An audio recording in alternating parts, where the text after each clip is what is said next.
Well, here we are, Renee, and again, I'm on the road doing I another know. podcast. I know. You're on the road. And by the background, Jason, I think you're going to have to explain to us what exactly are you doing? Where are you? Well, North Dakota, and doesn't North this just Dakota. scream of North Dakota behind me?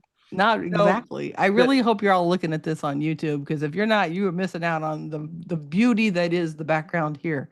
one So of the background things we'd always talk about is when you travel in rural areas, sometimes there's not hotels. Sometimes you go to conferences and there's not even it's not even attached to a hotel, it's in an event center. And so sometimes finding a Verbo saves a lot of money. And sometimes. sometimes you end up in a Verbo and you're like, what is this? And so you can't imagine how the Verbo we're in right now is decorated because this is just a small glimpse, if you're watching us on YouTube, I see. behind me of what this entire house looks I like. really wish we had more photo opportunities in the you and because yeah, you sent some really fantastic photos and they There were is amazing. so much stuff on every, it's like Hobby Lobby threw up. And there's hardly space on the sink in the bathroom to put my contact case to take my contacts out because of the lamp, the big basket of balls or whatever it is, the soap dish with 62 different soaps. It's Now, amazing. to bring this back to our world, I mean, this is the challenge with travel in rural, right? We've talked about this.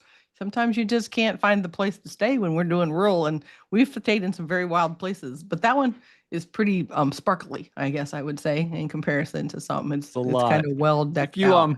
we do have a business card. If you want to stay up here, Oh, we'll good. pass along this sweet retreat that you can stay at the next time you're in North Dakota. So we'll be happy to share. It's a very nice Verbo. We were I not going to like it. say any bad I'm things, excited. but So normally we chat about what's happening on the farm. So I'm sure you've got something else to complain about besides just the Verbo. What else is happening? well, as you know, I'm traveling with my colleague Brent, and it's the same thing happens when we go to farmer fairs and stuff. There's always drawings, Oh, right? And so you put your name in for the drawings. And so last night after the conference, we were sitting with the vendors, and they keep you there because there's a big drawing at the end of the night for all of these prizes, like Yeti coolers and all ooh. of these things. Like there was 30 pounds of meat. And I thought, well, if we won the meat, we'd have to buy a cooler and ice. So I really didn't want to win the meat, but I put my tickets in there anyway. And we sat at a table with some other folks, and the person across from me won the Yeti cooler. They called her number. Oh, And then 2 things later, Brent, sitting next to me, wins the yoga mat package with the Dick's gift card and all of this stuff. And then I, 2 things after that, he wins again the Cancer Society bag with his own wow. cooler. And, Pretty stoked to get a yoga mat out of this, it sounds like. well, you may be. So you may have to fight him for it. I don't know. He had other I thoughts can't wait about to the see yoga him do mat. yoga. It's going to be So awesome. once again, I come home empty-handed. I guess that's my complaint. That's a little bit of a whining situation because I recall the last when we were at the farmer conference with the Canadians who took home the maple syrup. It was So that's you. true. That's And there's true. All other times. right. So I think I you guess just I got do win. short memory on what you It's win because true. I've watched you walk away with several goodies, It's so it's true. not all the time. But That's maybe it's not true. winning as much as you'd like to. That's It's probably true. true. It's true. Well, everybody, today we're going to talk about the Rural Health Conference going on in Bismarck, North Dakota. And for those that are listening, I have worked personally in North Dakota since 2012. And Jason always has to deal with this, but they still affectionately call the work that I did way back then the Schulte Report. And he gags a lot every time they say that. But if I heard correctly, you guys were just in Arizona where somebody still mentioned said Schulte Yes. Report. And that's ridiculous to me. It cracks me up that it's been this many years later, and I yet that's still I being can't even count referenced. how many people like I have to say, well, and so I do remind people I co-authored the second Schulte report, and nobody seems to remember that at all. Like I'm And we like, didn't wait a call minute. it that. We didn't, I mean, we They didn't still call it call it that. the Schulte report. The I second one know. is still referred to as a Schulte report. I'm like, hey, wait a minute. I Hey, was wait a there minute. and I wrote Yes. part of that report. but So for those of that you listening, doesn't that's why matter. we're rural policy partners now. After the second round of the Schulte report, I was like, maybe we shouldn't call it my name anymore. Let's call it something else so that we don't have to do that anymore. But it cracks me up that that's still a thing. So yes, we are loved or hated depending upon who in Right. the state of North Dakota. So this conversation is going to be all about North Dakota, kind of touching base, going back a bit about some of the things we hope to see changed back when. And then Jason's going to give us an update on where some things are today and hope. And there's been some change and some things for the Yeah. positive. And then just like our state, some things are still stuck where they were stuck back when. So let's kick us off. So you started out at the conference, and it sounds like the governor was there. Britt had told me that there was some really Yeah. good things. So what'd you learn from the governor? Yeah, so Governor Armstrong, and I've kind of been with all the changes happening, right? I've never met Governor Armstrong before, but Governor Armstrong kicked off the conference, and it was really unique because he actually has a bachelor's degree in psychology before he went on to get his law degree. I have never heard a governor talk so articulately about whole health and the importance of mental health and behavioral health Awesome. and addiction treatment and ACEs and how we protect kids and build resilience, as I heard from Governor Armstrong, and he did a lot of it off script. Like you could tell he strayed from his message and talked the talk better than some departments of public health and human Awesome. services. That's Talk awesome. about system change and how And we that's do what it things. that's what it takes. I mean, Oh, we Governor Branstad in Iowa was an awesome governor, longest serving governor, but that mental health and behavioral health wasn't his thing. no. And I remember when I passed redesign, the congratulatory message was about how I got rid of county lines because they could make Right. progress with counties. It had nothing to do with behavioral health and mental Right. health. But then you have Governor Reynolds. And for anybody that, I mean, she's got shortfalls just like any human, but one of the pieces that she really cares about is behavioral health and Mhm. mental health from her own personal family issue, herself and her family. And so, yeah, it makes a big deal when you've got a leader in charge that actually knows it and walks the walk. So that's pretty exciting for the state of North Dakota. Yeah, and he's a big advocate of partnerships. And so he does a lot of talk about how do we change systems and how do we create partnerships and how do we do that in every community across the state. And I really appreciate it. And there was times I was looking around the table, I'm like, he's taken our stuff. Maybe he's been to one of our sessions because he was using all the words that we use about this has to Yeah. start locally. We have to make connections locally. And then we have to figure out what's not working that the state needs to address. And he gave some really good examples about that. This year in North Dakota, they passed a cell phone ban for kids in school, Mhm. which is a healthy thing, right? We've seen lots of Mhm. research around that. And he said normally we would never take control away from local school districts. That's a big deal up here in North Dakota. But this was an example of where it affected every single school district across the state and it affected every single kid across the state. And so it just made sense for that to be a state issue, not a local issue. And so he's really tuned in to figuring out what things need to happen locally and what things make sense to pass policy and rule and laws at a state level. And so I really appreciated his perspective on all of that because it Yeah. was refreshing, I'll be honest. Why don't you talk about what you've learned related to our second report that you co-authored related to the state hospital? Where are they with that project? I mean, we've talked about that. That's been a long time coming. And for those that aren't Mhm. aware, they have a very old state hospital that reminds me of a lot of our state institutions that we had in our state, but kind of more of the asylum type that was built back in the 1800s. There's underground tunnels.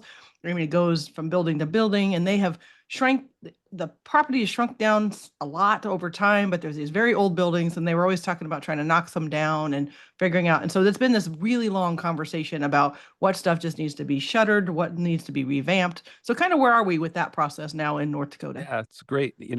That's a great question. And so, first we might link to that report because I still have people coming up to me saying we're still using that as a reference for where we're going. And so if you remember this has been going on for what, 2 decades of figuring out what to do at a state hospital. Like there was Yeah. reports before your first report, Renee, of how do we move forward. And we know state government, it takes 2 decades sometimes to make these really large decisions. This session, they approved $300 million for 140 beds Wow. to replace the existing state hospital. And Wow. then they also funded acute beds, both some pediatric beds here in Bismarck, 30 Nice. beds. And then they doubled the acute facility in Grand Forks for another Ooh, 24 beds. nice. And yes, and that groundbreaking was yesterday. The Cool. governor was leaving the event we were at and Mhm. going there. And then Williston got 10 acute care beds. So they really are looking at distribution of acute care beds across the state, but then also with what's happening at the state hospital. Now, it doesn't mean there's not still folks who disagree with even needing a state hospital. And we know our friend, I was going to talk about it later, but Senator Tim Mathern had thoughts. I actually had breakfast with him, connected with Senator Mathern, and he's still really anti-hospital. And unfortunately, some of his remarks at the conference, is kind of a head scratcher for me and Brent, because as we sat there, we're like, there's certain things that have to happen there, like competency restoration, and those cases are increasing. And so, Well, it has to let's be talk about focused. that. Let's chat Yeah, about that. So, Senator Mathern works for one of the larger private hospitals in the state. And so he's got conflict of interest, if I would call it, and kind of a tunnel view about a few things. So, yeah. he was a big instrumental portion of me coming up in 2012. And I met him at a conference for legislators, and they came up to me afterwards and said, "Hey, we need help." And so brought us up the very first time. And we have a lot in common. I mean, he and I have a lot of shared information. But one of the shortfalls that he just can't seem to get over is they don't have the workforce to sustain what he's looking at. He would prefer, if he had his druthers, to have much more of like a Minnesota plan where they did the 15-bed, 16-bed units across the state. Like they did 8 or 10 of them. But if you remember how it all turned out in Minnesota, 2 of those never got off the ground. Right. And then the ones that they did get off the ground, the folks from Minneapolis, St. Paul are filling all those beds. So it's not as local as people thought. And they have trouble with workforce, especially in the rural communities. And so there's just not a lot of population to do what he wanted to do. And he really wanted to shutter the big hospital. And then you'd have nothing. And to your point, a lot of the forensic side of all of that is still not on his radar because his private hospital doesn't do any of that. Right. And that has to be done by the state. So all the competency stuff, all of the stuff where you've got the folks that are too violent to be elsewhere, the long-term needs of where nobody quite fits, you're always going to have a need for a state hospital. Now, one of the challenges in that state is there's no real definition in law or code or policy or rule or any level of what the state hospital does.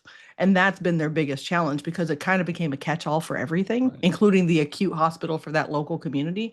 So hopefully in this process, that's part of the big question, because you and I, when you worked on it, you helped us figure out we don't know how many beds you need because we don't know what you're going to do, right? Like who are you going to serve? That drives how much you need. And so that piece, as long as that's not fixed, they're going to have a problem. The other thing, I believe, it goes all the way back to the Constitution that the state hospital is in that community. Right. He didn't It like has to that. be there.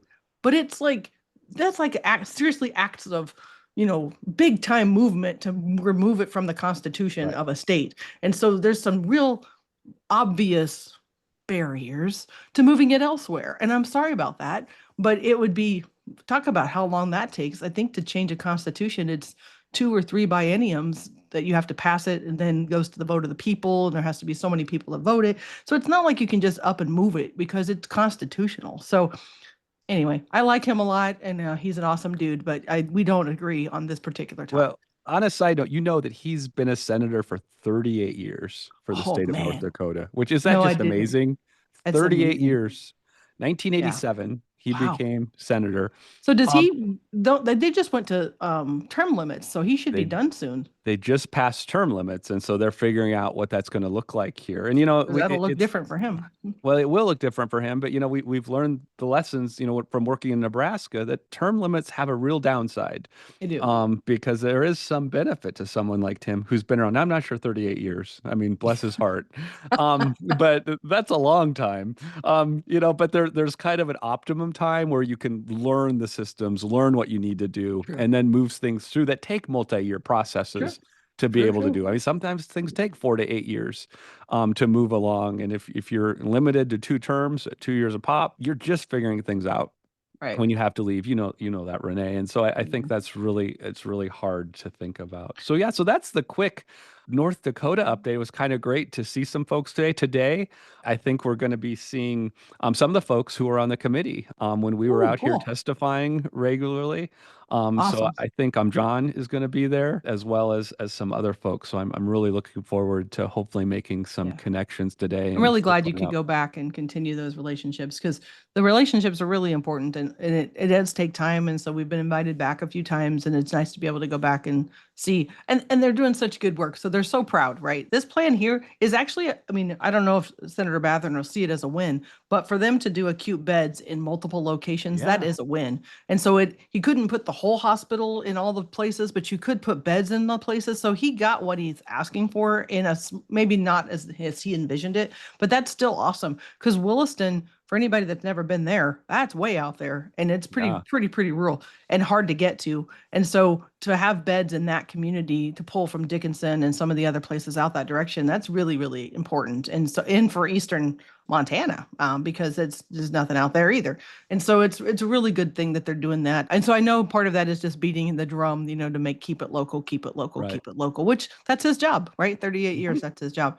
So let's move into some data about North Dakota. I don't know if everybody really knows kind of where North Dakota is on the big picture. It's kind of similar to some of the data that we see, but is there anything that you saw or interested that you wanted to talk about? We put in the show notes. They've got some good data. They've got a really good digital book that's available now that has a lot of their most updated information. So, Jason, anything that you thought was interesting you want to talk about? Well, I think that the reason they're really diving in on data and why we're seeing more data come out from them is kind of the initiative that the governor has right now of making North Dakota the healthiest state in the nation again. They were the healthiest state in the nation, I think, in the mid 90s. Oh, That's the last time they held that title. And so they've set a goal both for population health, but to draw people back to the state of becoming the healthiest state in the nation again, which I think is really admirable, right? Like they're yeah, actually putting across all departments of state government, what are you doing that drives us toward health?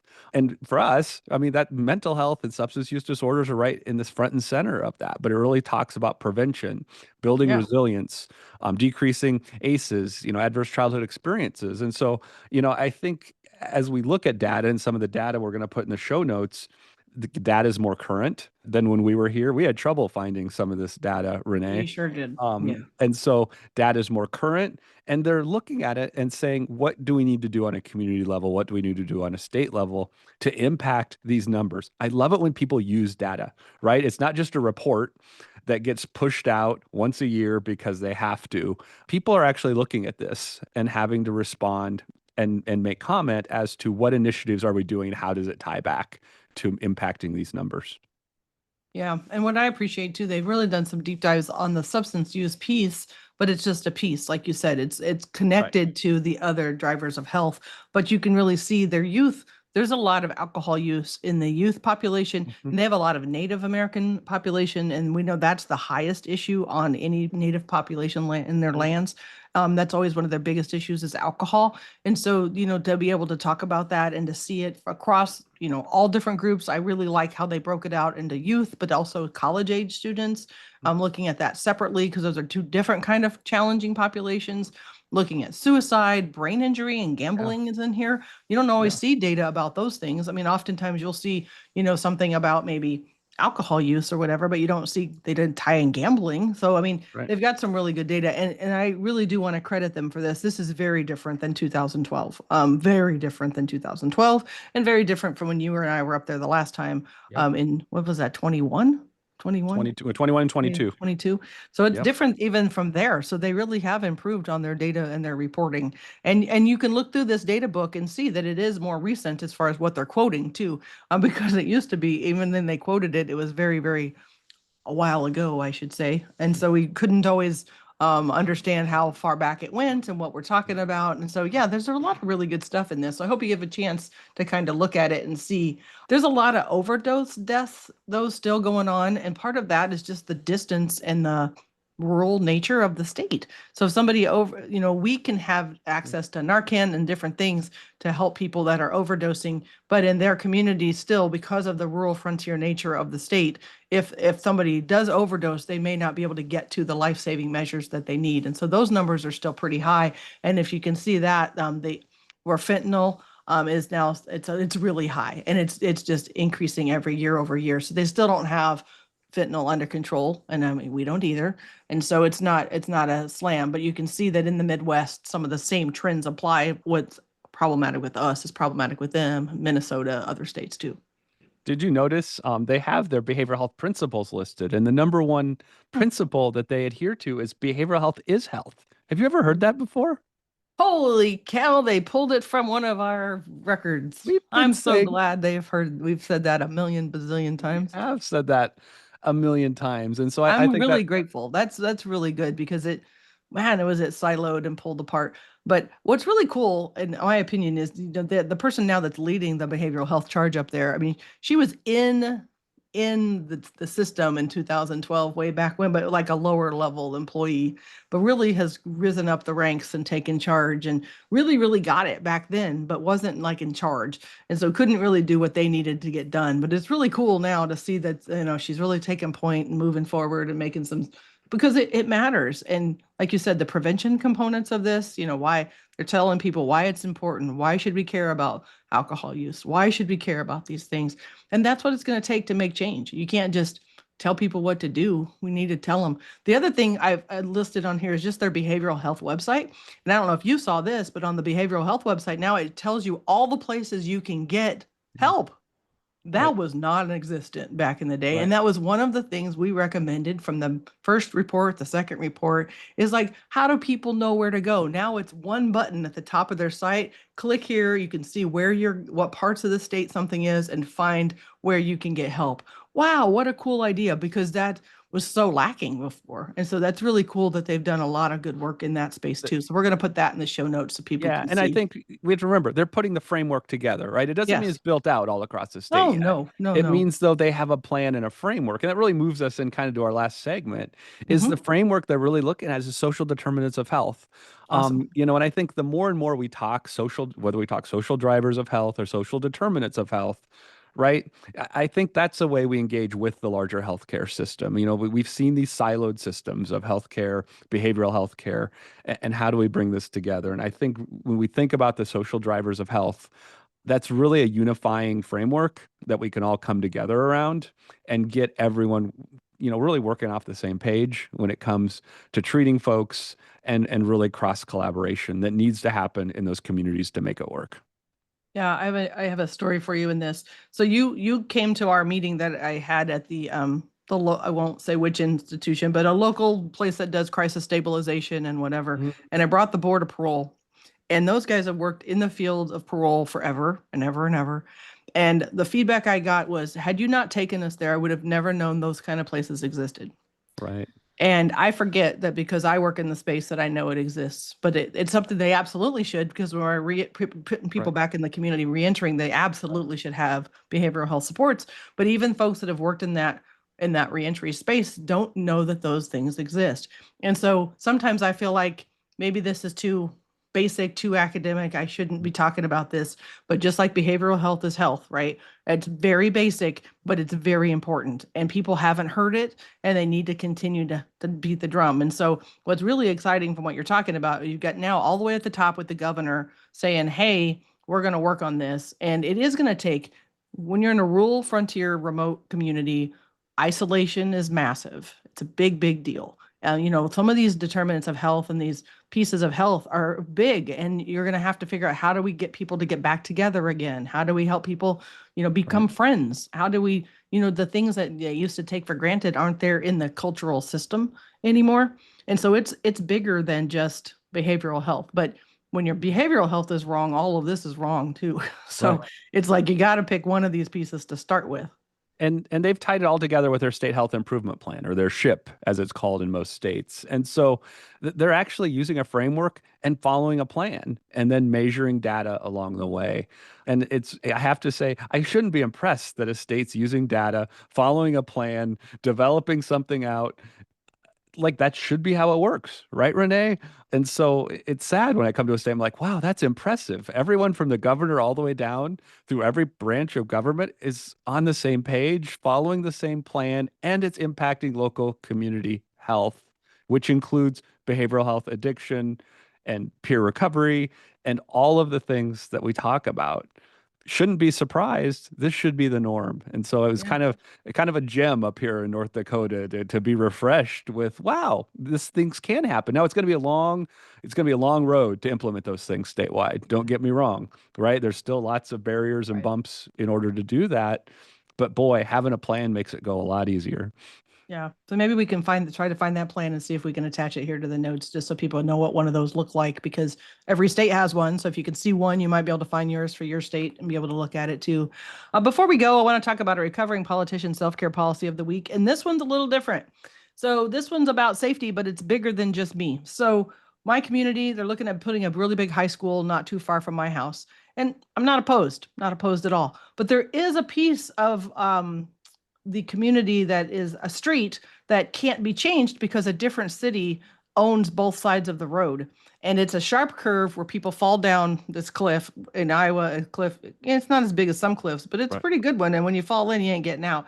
And there's herds and herds of deer and turkeys and lots of other wildlife. So then when you come around the curve, it's the blind curve. You come around too fast, you're going right off the edge. If you're lucky, there's a dude on the corner, you might land in his driveway. But if you don't land in his driveway, it's steep both ways. Well, they didn't decide to annex that piece into this improvement. They were going to put the high school there, but leave that there and leave it not annexed in where they could fix it. And I'm like, don't understand. I have enough grown-ups crashing on a regular basis around this corner getting hurt that I'm like, I don't understand why we'd bring student drivers to the community. Now, I could sit back and do nothing about that. Or I could take my happy self to the city council meeting, which I did, and say, hey, I'm not against what you guys are trying to do, but you need to think bigger than just this. And they're like, well, the big goal is to do blah, blah, blah. And I'm like, yeah. And in the meantime, people are going to continue to get hurt.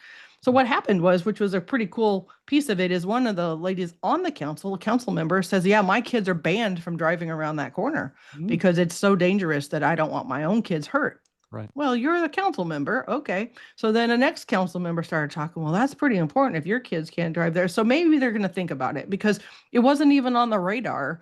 But people are getting hurt today. It's not a place that we drive often, especially with depending on the weather and stuff anyway, but it's literally right down the street from my house. So those kind of things, when you're thinking about how to help with your community, right? It's bigger than just your own personal care, but keeping people safe. And so sometimes you have to actually do those bigger things and go make a public statement about it. Because again, social drivers of health, right? If you've got an unsafe place and you're going to put a lot of children next to it, there's also a pond. I hadn't mentioned the pond, but there's a retaining pond right there. And we know what happens when you have ungated, open, just pond. People can get hurt. There's already people illegally fishing apparently and different things happening. I don't know what their plan is for that. So I think they're going to have to, from city development, think through some of these like natural challenges with I'm not against what they're trying to do, but at the same time, it's like, I don't think you guys have put some thought into some of this. It's agricultural land currently. And so it's got all the things, but the surprises that come up with farmland. They haven't thought about this at all. They're just going to make it a city, whatever now. And then I'm like, well, people could get hurt. So that's what I did for safety this week. So Jason, any thoughts on anything like that? Well, I think you got to get out and share with people your concerns, especially your lawmakers, whether it's your city council or your legislators. We should do an episode. We just led a conversation with two of our local senator and representative at a local hospital with all the CEOs and sheriffs across 6 counties.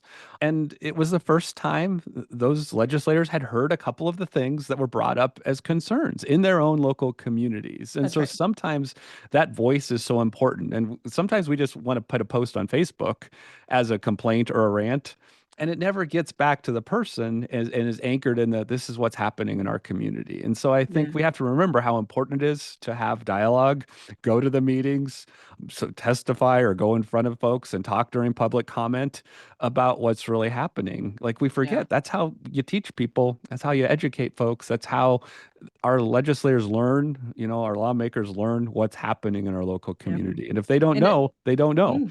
They don't know. Yeah, in our case, 4 or 5 of the board of the council members don't live on this side of town, and only I think 1 does total.